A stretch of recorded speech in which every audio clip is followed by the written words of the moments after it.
Guys, may mga comment sa atin na pagbago yung ginagawa natin, bakit daw hindi nila dinadala sa kasa? May mga warranty pa yan.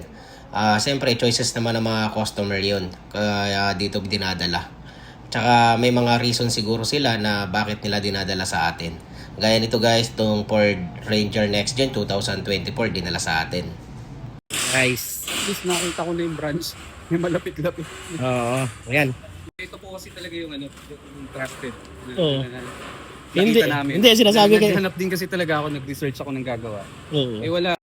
Ako yung nag-chat sa inyo. Oo, nasabi ko, hindi ko talaga home service. Kita mo yung sitwasyon eh. Pinaano ko na lang po, pinatow ko kanina. Hindi, ang ibig sabihin nila, ba't hindi daw ikasa? Si Kasa po kasi medyo maraming nire-require yan. Oo. Saka hindi naman dati mag-limit po natin financial. Oo nga. Hindi ganun yun. Dito ni-repair na. Ay, gusto nila palta ng buo. Buo talaga.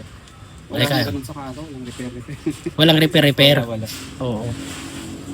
Yun guys, yung kwento ni Bossing, at least sana nasagot ko. Pero as a mechanic before, yun po yun kasi ang service procedure nila at saka rules and regulation na pag may sira o kung hindi na kailangang i-repair yan, hindi kasi yan i-approve ng kanilang service manager na i-refer yan. Kasi ang iniingatan kasi ng kasa ay masira yung kanilang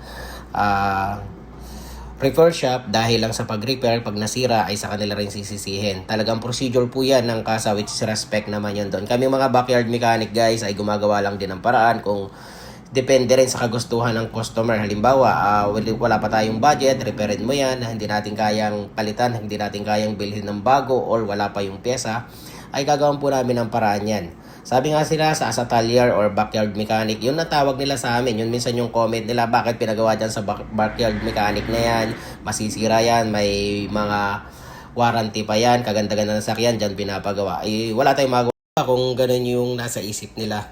Basta sa amin, okay po yung mga comment nyo guys, at least sana nasagot ko.